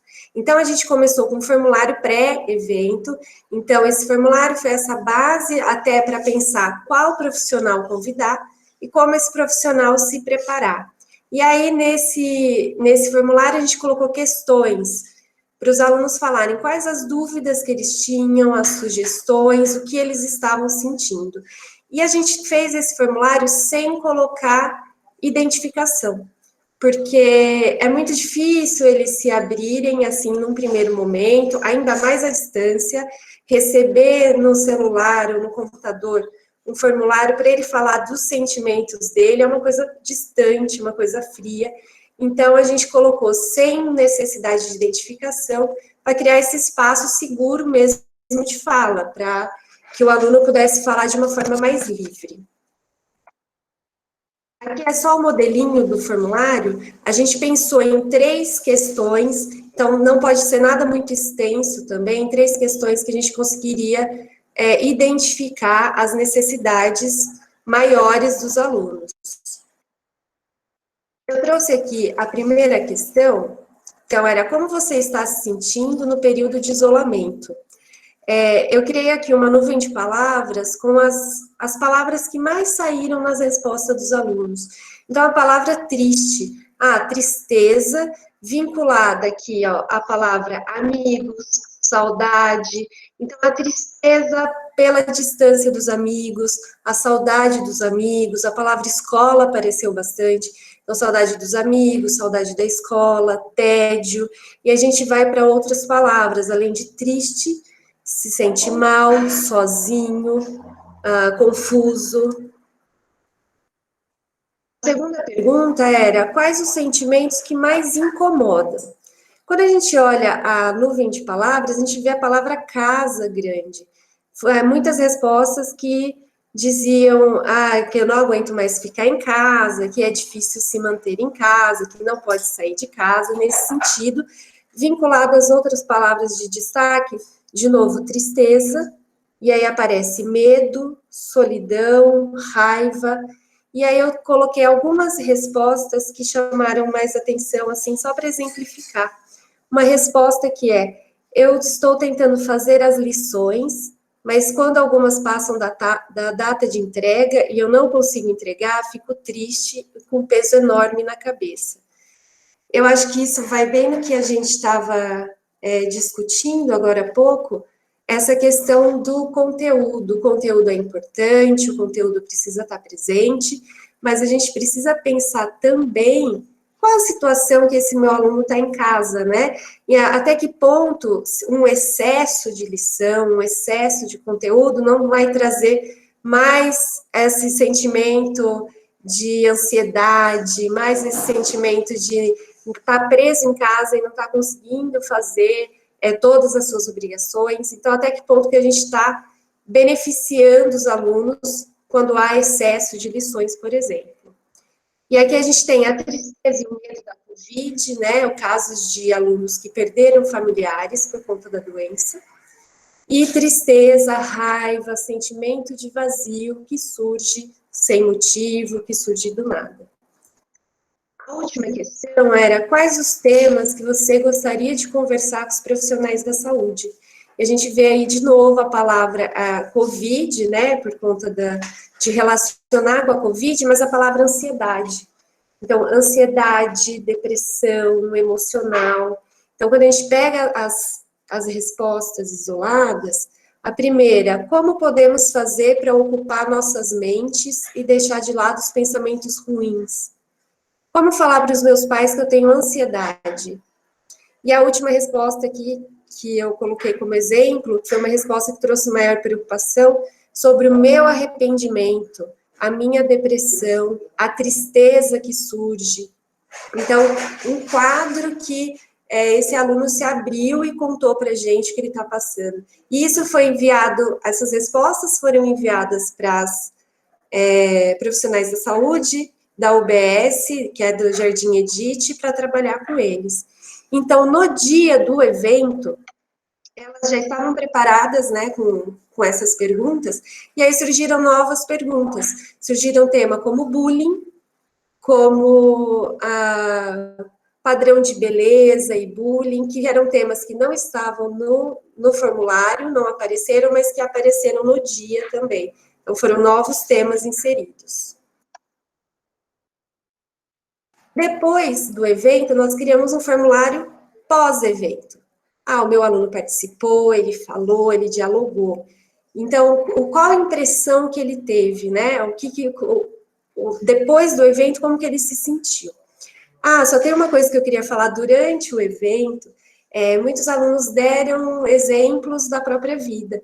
Deram exemplo de bullying, deram exemplo do que eles estão passando. E no chat, porque foi fechado para a escola no Meet, igual a gente está aqui, e no chat, cada exemplo que um aluno dava, assim, de eu passei por isso, eu sofri com isso, no chat estava toda uma rede de apoio dos outros alunos. Mas você sabe que você é incrível, que a gente está aqui por você, você é uma amiga maravilhosa, você é um amigo incrível e tal, fala comigo, me liga, vamos conversar mais. Então, a gente via, assim, que no chat estava uma rede de apoio entre eles mesmos, assim, foi uma coisa muito legal. E aí, depois do evento, a gente mandou um novo formulário. O formulário, depois do evento, tinha espaço para se identificar. Porque aí eles já discutiram, né? Eles já participaram, já se abriram, se sentiram mais seguros. Esse segundo tem nome, então aqui a gente identifica quem são os alunos. Então, a primeira pergunta, como você se sentiu depois de conversar, né, com a psicóloga, a fono? E aí, no geral, eles responderam que se sentiram bem, aliviada, até dei uma choradinha quando respondeu sobre depressão por questões pessoais. Então, a gente já sabe que essa aluna ou ela está passando por uma depressão, ou passou, ou algum familiar. Então, isso já dá um contexto para a gente. Eu me senti bem porque descobri que o que aconteceu comigo acontece com outras pessoas. Me senti ótimo depois de saber sobre as emoções. Assim, os formulários, os alunos participam do online e o formulário fica disponível no Google Class, então nem todo mundo consegue participar dos dois e tal. Mas a gente teve 80 respostas de alunos, tá? Eu trouxe só algumas para... Outra questão que era, qual tema você gostaria de aprofundar numa nova conversa? Que a gente já está pensando qual é o nosso próximo passo, né? E aí a gente tem como não ter tanta ansiedade, como a ansiedade afeta as pessoas mais velhas, as fases do luto, distúrbio alimentar. Então, assim, teve fala também sobre padrão de beleza, padrão dos corpos durante a fala, durante a conversa que eles tiveram com as profissionais, gordofobia, e aí entra aqui no formulário a questão do distúrbio alimentar. Então, a gente vê que as coisas realmente estão bem relacionadas. Baixa autoestima, e aí essa resposta que chamou a atenção, que é, eu não gosto de falar, eu não gosto que as pessoas saibam dos meus problemas, prefiro conversar com a minha mãe. Esse aluno, a gente já havia identificado antes. Esse aluno, ele perdeu familiar por conta da Covid, ele se aproximou da gente, ele mandava mensagens privadas dentro da plataforma para os professores. Então, era um caso que a gente já havia identificado, Já tinha conversado com a Ariane, que a Ariane faz essa ponte, não só eu, outros professores também, e com a coordenação, e esse é um caso que será encaminhado, né, que já está sendo encaminhado e a Ariane está acompanhando. Bom, e o outro evento, que é o FOCA. Então, o FOCA é o Fórum da Criança e do Adolescente, né, dos direitos da criança e do adolescente. Nós fazemos parte da rede de Pinheiros, então eu represento a escola junto com a Ariane na rede de Pinheiros, que faz parte a saúde, a educação e a assistência social. E aí, na rede de Pinheiros, nós temos as nossas reuniões entre os adultos, né? Então, são vários temas apresentados, debatidos, a gente aprende bastante coisa, e a partir dali, pensa-se no tema que vai ser falado no fórum dos adolescentes, das crianças e dos adolescentes. Então, eu tive a oportunidade de participar do grupo de organização do FOCA, e uma demanda que os próprios alunos já tinham trazido no outro FOCA, no outro fórum, que era da questão da violência racial. Então, a gente trouxe esse tema para o FOCA no evento. Como a gente decidiu por esse tema, o que a gente faz na nossa unidade, pelo menos? Algumas ações prévias com os alunos. Então, o grupo de alunos que vai representar, foram 9 alunos que representaram o Dalkmin. Então, o grupo de alunos que representou o Dalkmin no FOCA, a gente fez várias reuniões para eles pesquisarem o tema, discutirem o tema, trazer o que eles achavam, fazer uma discussão entre eles. E aí, depois dessa pesquisa, eles participam do evento. Eles participaram lá no dia. É um evento muito interessante, porque é muito aberto para a fala deles. Então, eles são os protagonistas. Haviam 2 mediadores, né, que são de grupos de estudo contra o racismo e de movimentos sociais. Então, eles fizeram a mediação, mas o protagonismo é do adolescente. Então, eles participaram e tiraram dúvidas e debateram entre eles. E depois, né, foram só 9 alunos que representam a escola. Depois, a gente faz, então, uma ação pós-evento do FOCA também, que aí são novas reuniões que eu represento o FOCA, então eu faço a reunião com os alunos, novas reuniões para aprofundar o tema. Então, o que eles acharam do fórum, o que eles aprenderam, que exemplos novos eles podem trazer. Uma coisa que, às vezes, a gente não dá muita atenção, às vezes, nós professores, mas são os influenciadores digitais. Eles trouxeram influenciadores digitais que eles acompanham, que falam dessa temática, que defendem, trouxeram a questão da beleza, da maquiagem, de tudo isso. Então, são coisas que, às vezes, a gente não tem tanto conhecimento e eles trazem e compartilham, né? Então, além do aprofundamento do tema, eles produziram material para apresentar para a escola. Então, são 9 alunos que representaram a escola no FOCA, e aí nós criamos um evento para eles apresentarem para o restante dos alunos da escola. No caso, eles apresentaram para o Fundi 2, para os alunos do Fundi 2. Então, eles criaram um material para apresentação. Eu trouxe até aqui só de exemplo alguns slides que eles fizeram. Então, eles colocaram primeiro os conceitos. Eles levaram o que é racismo, racismo estrutural, institucional, privilégio branco. Eles fizeram uma pesquisa profunda, levaram os conceitos, levaram pesquisas de o quanto o brasileiro pesquisa isso no Google, que é uma ferramenta do próprio Google que mostra o número de pesquisas. Então, quanto está crescendo a pesquisa sobre racismo.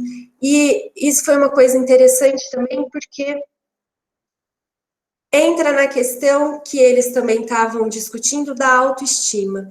Então, a questão da autoestima, da representatividade, que também traz angústia, que também traz o racismo, que numa situação dentro da escola. Então, além do bullying, a gente tem o racismo também para combater, como a Juliana tinha falado muito bem. Então, eles levaram coisas do que eles realmente conhecem, a questão da beleza, a questão dos brinquedos, das bonecas, da cor das bonecas, do preço das bonecas. Então, eles levaram toda essa discussão e os alunos participaram dessa discussão junto com eles. Então, trouxeram exemplos de racismo, trouxeram exemplos de você ter a dificuldade de encontrar mesmo uma boneca da sua cor, um cabelo, né? Uma boneca que tem o cabelo, que tem a cor da pele, que tem os traços, enfim. E aí, então, foi esse evento interno online. Além das experiências sobre racismo, eles trouxeram a questão do padrão de beleza, que também foi discutido no evento com os profissionais da saúde. Eles também levaram essa questão do padrão de beleza. A gente vê a potência e a importância da educação antirracista. Então, quando a gente fala da educação antirracista, ela não é uma educação só para cumprir legislação, e ela também não pode ser uma educação só para ficar fechada na questão do racismo, como se fosse uma caixinha diferente das outras. Então, a questão do racismo também implica na questão da ansiedade, da depressão, da automutilação, de tudo isso. Então, são coisas que estão vinculadas e a gente não pode tratar de forma diferente. Após o evento que eles fizeram online, que foram eles os protagonistas, eles apresentaram, meu papel foi só abrir a sala e fechar os microfones, né? Foi um papel totalmente deles. E a gente disponibilizou, nem todo aluno consegue acessar online, ficar online, né? Às vezes a internet não é suficiente, enfim. Então, para os alunos que têm acesso, pelo menos, à plataforma de ensino, a gente deixou disponibilizado, foi um pedido deles também, deixar disponibilizado o vídeo desse encontro, dessa roda de conversa, e o material do PowerPoint que eles fizeram, como material de consulta para o restante da escola. Eu acho que é isso. Obrigado, professora Ellen. Mais uma contribuição muito importante para a nossa manhã de hoje. Eu vou pedir a Gabriela, nossa psicopedagoga, para fazer a leitura de algumas perguntas e comentários. E aí, a partir daí, pediria a você, Ellen, Ariane e Juliana, para irem interagindo, né, desta forma com o nosso público.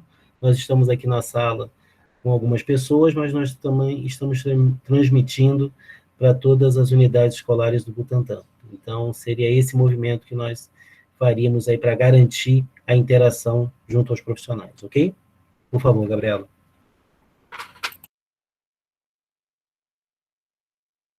Microfone fechado. Obrigada, André. Bom dia a todos e todas. Gostaria aí de parabenizá-los, né? Quantas informações importantes que a Juliana trouxe, quantas ações efetivas as meninas mostraram, a Ellen, a Ariane, da construção desses espaços, dessas estratégias de dar voz, né? Esse momento de escuta e manifestação daquilo que os estudantes trazem e está ali tão guardadinho, parece tão inacessível para nós, e vocês conseguiram aí contemplar isso nesse período inédito, né, desenvolvendo aí estratégias de potência, trazendo currículo e mostrando a ação disso tudo que a gente está discutindo. Então, eu achei muito interessante o trabalho, vocês estão de parabéns, obrigada por compartilhar.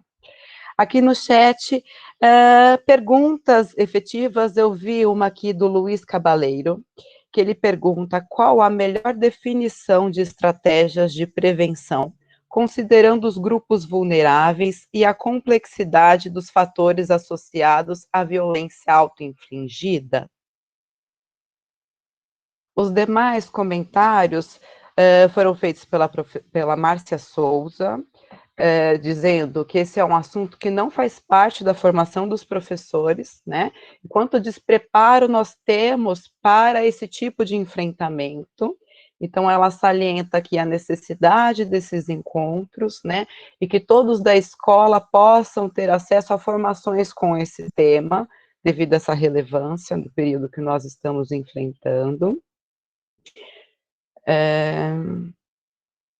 A Maria Cíntia da Silva diz que é um processo árduo, complexo, até a criança se abrir ou apresentar manifestações sutis, se faz necessário que toda a comunidade escolar exerça a sua sensibilidade para isso, que apruma o olhar encaminhado para por outras instâncias.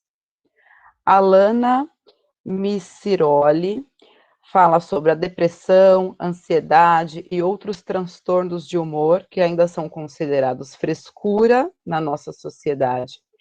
A maioria das famílias desconhece muito sobre o assunto, e há casos que a pessoa já começa a demonstrar indícios de sofrimento desde muito cedo, mas só vai se dar conta do problema na fase adulta, e às vezes passa a vida toda sem saber ao certo a causa do seu sofrimento. Ela emenda dizendo que o diagnóstico e o tratamento desde cedo é primordial para que o indivíduo possa ter uma melhor qualidade de vida, né? Dizem também, a Maria Cíntia, que um assunto como esse deveria ser abordado de forma geral aos pais, como uma maneira de levar conhecimento, educando sobre o assunto, trabalhando na prevenção da violência através de palestras, encontros que sejam leves, com um assunto tão sério como este é.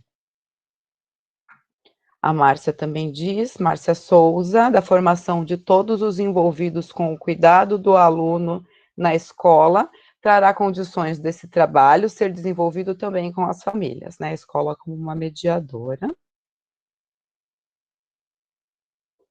A Maria Cíntia fala também sobre a documentação que a rede tem, que são documentos bem elaborados, mas que a ideia ainda precisa ser incorporada, sentida. Infelizmente, temos muitos colegas que não desenvolveram essa empatia, ou se tem, não há coragem do enfrentamento para diminuir este problema.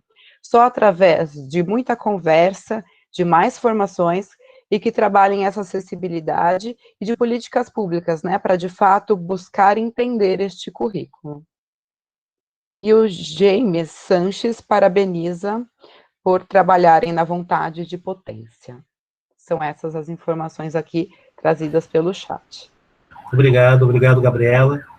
Vocês gostariam de comentar?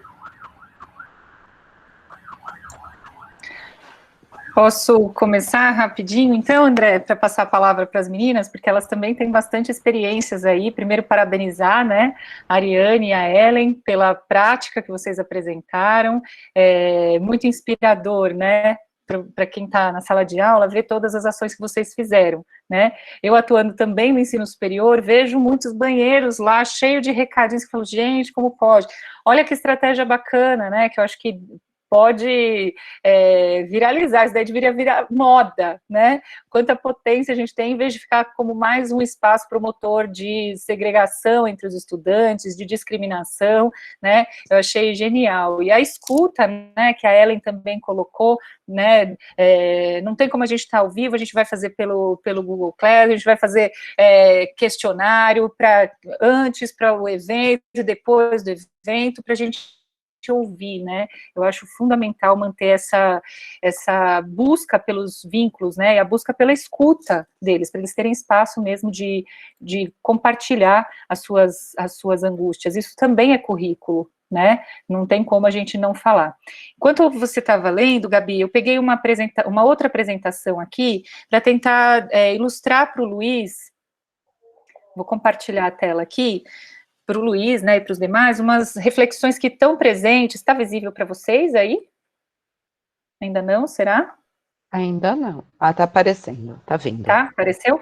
Isso. Sim. Então, a assessoria que eu estou prestando para os NAPAS, a gente organizou uma publicação que chama Conhecer para Proteger, Enfrentando as Violências contra Bebês, Crianças e Adolescentes. E ela está para chegar aí para vocês na escola, né? E aí, nesse material que está para chegar para vocês na escola, vai ter uma lista de sinais para a gente identificar cada um dos 10 tipos de violências e também sugestões de estratégias de prevenção, tá? E aí, como parte desse material, eu destaco isso que está aí na tela para vocês, né? Quando a gente fala de violência autoinfligida, o que vocês vão encontrar lá nesse material como sugestões de estratégias do que a gente pode fazer, né? E vejam que parte do que está aqui nessa listinha a Ellen e a Ariane já compartilharam com a gente, né? Então, essas práticas que elas compartilharam já são muito inspiradoras como formas de prevenção, né, da violência autoinfligida e também de outras violências, né. Então, a gente está falando, e aí eu digo a gente, porque apesar de eu ter feito a escrita inicial do material, ter organizado as contribuições que vieram, a gente teve contribuição dos NAAPAs das 13 regionais. Então, a vivência que os NAAPAs têm de encaminhamentos de situação de violência autoinfligida, de acompanhamento de situação dos 10 tipos de violências, eles também foram mandando contribuições para serem contempladas nessa publicação. Então, eu escrevi, organizei e tal, mas com a contribuição de todo mundo, tá? Então, o que a gente está trazendo aí nessa publicação como sugestões para prevenção, né? O que você pode fazer? Investir no desenvolvimento de um ambiente saudável e cordial em sala de aula. As meninas falaram até do ambiente saudável e cordial até no banheiro, gente, que é um espaço de discriminação. Então, elas ressignificaram esse espaço, né? Evitar rotular o estudante como fraco ou desajustado, e olha o que elas apresentaram aí como situação de alerta às famílias também, né, trazer as famílias para refletir sobre isso. Atentar-se para não expor o estudante diante de colegas ou outros adultos, oferecer escuta sincera, olha essa prática que a Ellen apresentou aí, né, uma escuta sincera, né, sem pré-julgamentos. O adolescente está lá angustiado, não sabe nem como identificar isso, não sabe se, tem uma das perguntas, se eu entendi bem, né, que eles estavam preocupados como identificar a ansiedade no adulto, quer dizer, eles estão preocupados consigo e também com o outro, né, eles não estão fazendo esse pré-julgamento, eles estão tentando construir uma escuta sincera, mas porque eles estão vivenciando essa escuta sincera aí por parte da escola, né. Então, evitar fazer comparações entre os estudantes, acolher o sofrimento sem minimizar ou sem desvalorizar os problemas que eles estão apresentando, tratar o tema de forma natural, né, quando a Ariane traz a doutora Jaques falando a gente não precisa ser feliz o tempo inteiro, né, quem é feliz o tempo inteiro? E aí imagina a pressão do adolescente vendo aquele monte de selfies e filtros e, né, da cultura da imagem que a gente tem hoje, imagina para eles como é pesado isso, é mais pesado do que na nossa geração, que malemar a gente assistia Tom e Jerry Pica-Pau, né, gente? Imagina eles o tempo inteiro na tela, conectados o tempo inteiro e tendo filtros. Eu vi uma reportagem recentemente que eu fiquei bem preocupada, as adolescentes que, aumentando exponencialmente, né, o número de cirurgias plásticas, e as adolescentes, elas não têm mais assim, eu quero ficar com o rosto igual, sei lá, uma atriz aí, não sei agora, não me fugiu o nome, uma atriz bonitona aí, que é a bambambam da telinha. Elas querem manter o próprio rosto, mas como no filtro. Elas estão levando para o cirurgião plástico, olha, eu quero continuar sendo eu mesma, mas com filtro. Gente, isso é gravíssimo, né? A gente precisa problematizar isso, e aí falas como essa que o doutor Ajax fez aí, né, na escola, deles verem, gente, a gente não é filtro, né? Eu passei por uma cirurgia recentemente, minha olheira vinha até a bochecha, né? Eu tava parecendo um panda, brincava com meu filho, né? Porque aí depois, quando voltei ao trabalho, retomei o trabalho, aí você passa um corretivinho para dar uma melhorada, né, para não assustar, e aí ele brincava comigo, ele falava assim, nossa, mamãe, você tá bonita, né? Eu tava assustado com você daquele jeito. Por quê? Porque eu estava muito abatida, tinha passado por um pós-operatório e tal. Então, essa questão da imagem virou assunto, né? Pra gente problematizar, a gente nem sempre tá bem, a gente às vezes passa, nosso corpo fica mais debilitado, a mamãe passou por uma cirurgia, então a gente tem que ir conversando. Imagina o adolescente, gente, a geração do filtro, isso é muito, muito grave, a gente precisa problematizar isso, né? Mas acolher o sofrimento deles que estão nessa geração do filtro. É muito sofrimento ter que ser bonito como filtro o tempo inteiro, né? Quem que não acorda descabelada, né? Como diz a música, né? Só a bailarina que não tem defeito, né? Que é isso, né? Discutir os assuntos que eles trazem dentro das possibilidades, né? Quando forem trazidos para a turma, seja a ideação suicida, ou seja essa manifestação do sofrimento, né? Coibir o abuso verbal em sala de aula, atuar de maneira firme nas situações de bullying, humilhação, assédio em sala de aula, no espaço escolar, e buscar informações em fontes confiáveis, né? Tem mais algumas outras estratégias aqui que a gente sugere: combater a glamorização do suicídio, né, ou então ficar falando muito das estratégias utilizadas quando a pessoa chegou ao suicídio, conversar com o estudante caso ele esteja apresentando sinais que chamem atenção, buscar apoio para lidar com o tema, né, com a angústia que o tema causa, pedir apoio à direção quando a gente é educador, né, a gente percebe, quando a gente vai receber as crianças lá no portão, a gente percebe alguma coisa, vai no diretor e conversa, né. Quando o estudante verbalizar o desejo de morte ou apresentar sinal preocupante, vai até o diretor e a gente precisa agir rápido nessas situações, tá? Acreditar na importância do trabalho em rede, olha aí a importância dos trabalhos que as meninas colocaram, respeitar os nossos limites de atuação, a gente é escola, né, então a gente não dá diagnóstico de depressão, a gente não dá diagnóstico de violência, de outras violências que a criança não tenha revelado, mas a gente olha esses sinais e encaminha a situação, né, quebrar o silêncio, né, acho que a prática das meninas demonstrou isso, mostrar-se disponível para o estudante, que confia em você quando ele pede ajuda, mas a gente precisa esclarecer que a ajuda precisa continuar em outras instâncias também. A gente não pode dizer para o estudante que a gente vai guardar o segredo quando ele tentou uma tentativa de suicídio, né? Ele pede para a gente, não conta para ninguém, eu tô envergonhado e tal.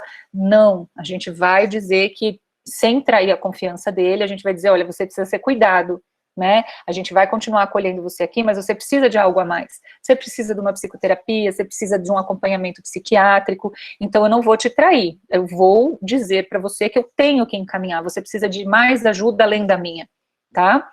Medidas deverão ser tomadas quando ele tenta, né, quando ele atenta contra si, né, no caso dos encaminhamentos, e manter uma posição clara em relação às práticas discriminatórias, racistas, né, coibindo e combatendo esses comportamentos, assim como as meninas colocaram, né. Então, desculpa dar uma lida nessa lista, essa lista vai estar disponível para vocês na publicação, que já mudou o nome do que estava aí na apresentação, virou Conhecer para Proteger, tá bom?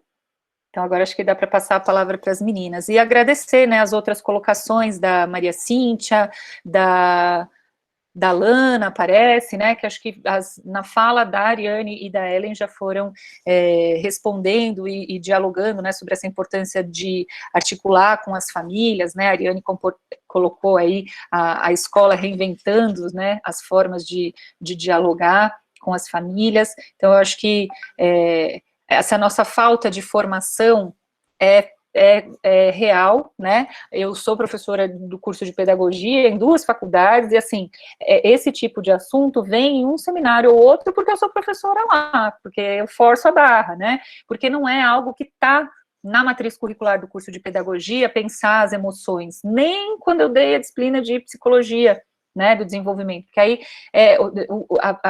o programa, a situação, vem toda para a gente pensar o desenvolvimento cognitivo, o desenvolvimento integral, e aí, assim, uma aula a gente pega um gancho para falar das emoções dos estudantes e tal, mas por quê? Porque eu estou atuando nessa área, né, porque não vem, né, na matriz curricular, a gente precisa ficar numa luta para conseguir inserir esses assuntos, e pasmem, os nossos estudantes de pedagogia demandam.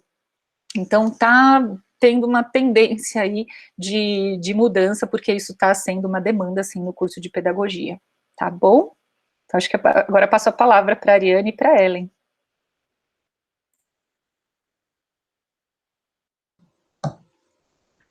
Bom, aproveitando o gancho aí da internet, da questão dos padrões que a internet impõe, vou falar de mais uma parceria que a gente tem, que é com a SaferNet. Eu não sei se todo mundo conhece. A pessoa que articula a SaferNet com as escolas, ele é psicólogo, o Ricardo, e é uma pessoa mega aberta, ele está sempre disponível, inclusive ele convidou os nossos alunos para vários eventos, é tão chique que a SaferNet manda Uber, né? Os alunos foram de Uber para os eventos, e a SaferNet tem bastante material bacana justamente para trabalhar, que o ideal, o que a gente vê na internet não é a vida real, né, e tentar trazer, e lá eles têm espaços criativos, nossos alunos foram na Google, então tem aqueles espaços, aquelas mesas incríveis com revista, e eles justamente não para mexer na internet, mas para fazer trabalho com papel, para escrever, para falar. massa, procura no site, tem os canais, tem formulário, vale muito a pena começar uma conversa com a SaferNet. E sobre a nossa formação, as nossas necessidades, gente, o SUS é incrível para trabalhar na questão do prevenção ao suicídio. Contem com as parcerias, contem com o SUS, fortaleçam o SUS, que nesse momento a gente precisa. E eu tenho certeza que a gente segurando a mão um do outro, a gente vai dar conta dos desafios e também das nossas questões, que como ser humano a gente também tem o nosso sofrimento que precisa ser trabalhado para poder dar o apoio para o aluno. Então, façam parcerias, gente, é a melhor coisa, eu acho que ajuda a gente a respirar e saber que a gente não está sozinho, e o aluno também não vai ficar sozinho. Então, vou passar para a Ellen, se ela quiser falar alguma coisa. Eu só quero agradecer as contribuições todas. Sobre o SaferNet, que a Ariane comentou, tem informação para o professor, tem informação, então é legal ir atrás, conhecer.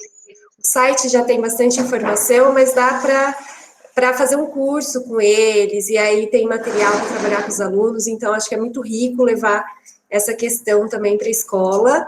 E eu só quero agradecer, de verdade, acho que foi muito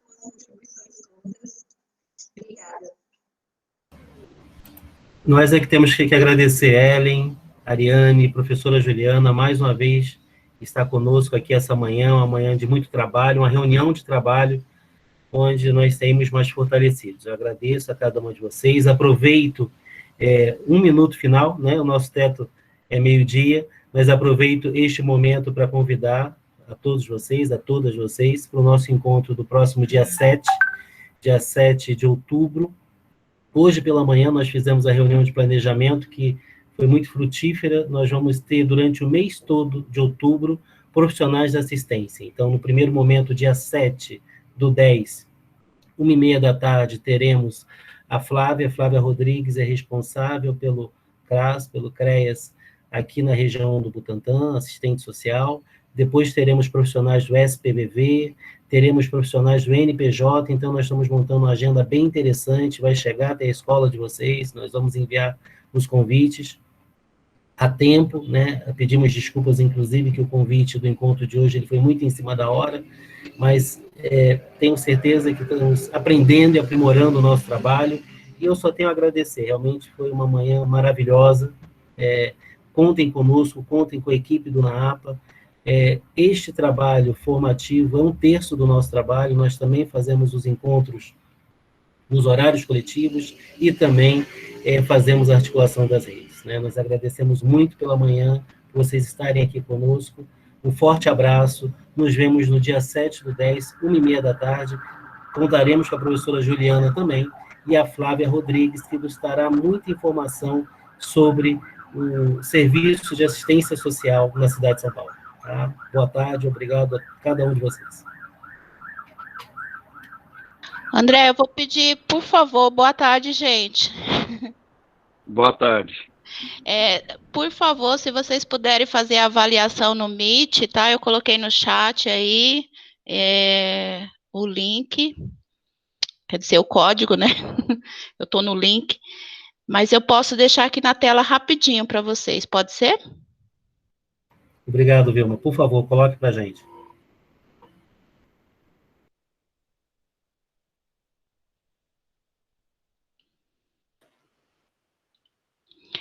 É este daí, tá? Apareceu? Não. Eita. Aqui está carregando agora, Vilma, acho que eu fechei a minha apresentação, que acho que a minha também estava conflitando. Ah, tá. Aqui apareceu. Ah, tá bom. Apareceu. Por favor, tá? Agradecer a participação de todos e de todas, da Juliana, da Ariane, da Ellen, especialmente dos nossos companheiros e companheiras aí que estão na luta na escola. Nós estamos juntos, tá? E se vocês puderem avaliar, vai ser muito importante para que a gente possa fazer encontros mais potentes, tá? Obrigada.